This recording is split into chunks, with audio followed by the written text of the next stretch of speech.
For today's video, I'll show you how to add blank page in Word. But before I write that, don't forget to like and subscribe and check other videos for more tutorials. Let's go! First, place your cursor at the end of the page where you want the blank page to be inserted.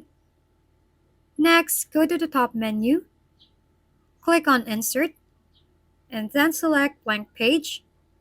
A blank page will now be inserted at the location of your cursor. That's it! You've successfully added a blank page in Word. Thank you for watching. We hope this video helped you figure things out. If we've been helpful, kindly give us a thumbs up. And don't forget to hit the subscribe and bell button for more contents.